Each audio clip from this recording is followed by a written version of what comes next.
നമസ്കാരം,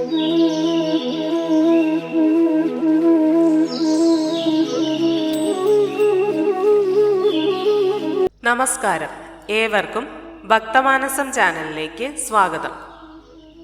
ഏകാദശികളിൽ പരമപവിത്രമായ സ്ഥാനമാണ് സ്വർഗവാതിൽ ഏകാദശി അഥവാ വൈകുണ്ഠ ഏകാദശി. ധനുമാസത്തിലെ വെളുത്തപക്ഷ ഏകാദശിയാണ് വൈകുണ്ഠ ഏകാദശി അഥവാ സ്വർഗവാതിൽ ഏകാദശി എന്നറിയപ്പെടുന്നത്. ധനുമാസ തിരുവാതിരയ്ക്ക് മുൻപുള്ള ഏകാദശി കൂടിയാണിത്. ഇഹലോക സുഖവും പരലോക സുഖവും ഫലം. ഭഗവാൻ ശ്രീകൃഷ്ണൻ സഹപാഠിയായിരുന്ന കുചേലനെ കുബേരനാക്കിയ ദിനമാണ് സ്വർഗവാതിൽ അഥവാ വൈകുണ്ഠ ഏകാദശി എന്നും ഐതിഹ്യമുണ്ട്. പുരാണ കഥകൾ അനുസരിച്ച് ഏകാദശി ഒരു ദേവിയാണ്, ഏകാദശി ദേവി. ഈ ദേവി ഭഗവാൻ വിഷ്ണുവിൽ നിന്നും ഉത്ഭവിച്ചതാണ്. ബ്രഹ്മദേവൻ സൃഷ്ടിച്ച അസുരനാണ് താലജങ്കൻ. അദ്ദേഹത്തിന്റെ മകൻ മുരൻ. ഇരുവരും ചന്ദ്രവതിപുരിയിലായിരുന്നു താമസം. അവർ ഇന്ദ്രലോകം ആക്രമിക്കുകയും ദേവേന്ദ്രസ്ഥാനം തട്ടിയെടുക്കുകയും ചെയ്തപ്പോൾ ദേവന്മാർ മഹാദേവനെ ശരണം പ്രാപിച്ചു.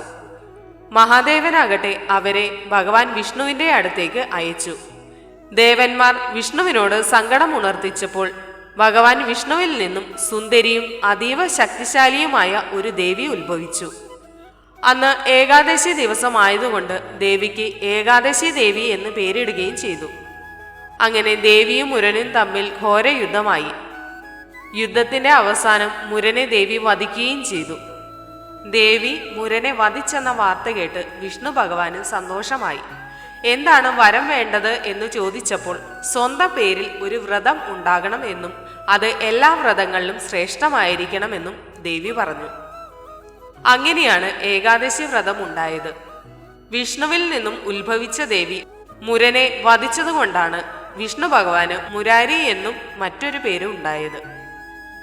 സ്വർഗവാതിൽ ഏകാദശി ദിവസം തിരുവനന്തപുരം ശ്രീ പത്മനാഭസ്വാമി ക്ഷേത്രത്തിൽ ശ്രീകോവിലിനകത്തുള്ള ഒരു വാതിൽ സ്വർഗവാതിലായി കണക്കാക്കി പ്രത്യേക പൂജകൾ നടക്കും.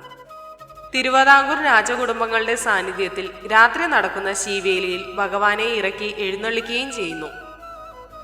ഈ ദിവസം വിഷ്ണു ക്ഷേത്ര ദർശനം നടത്തുകയും ക്ഷേത്രത്തിലെ ഒരു നടയിലൂടെ കയറി മറ്റൊരു നടയിലൂടെ പുറത്തിറങ്ങുകയും ചെയ്യുന്നത് സ്വർഗത്തിൽ എത്തിയ പുണ്യം ലഭിക്കുന്നു എന്നാണ് വിശ്വാസം.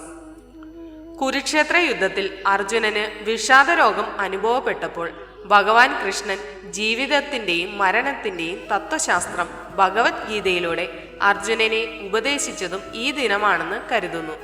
അതിനാൽ സ്വർഗവാതിൽ ഏകാദശി ദിനത്തെ ഗീതാ ജയന്തി ഉത്സവ ദിനമായും ആഘോഷിക്കുന്നു.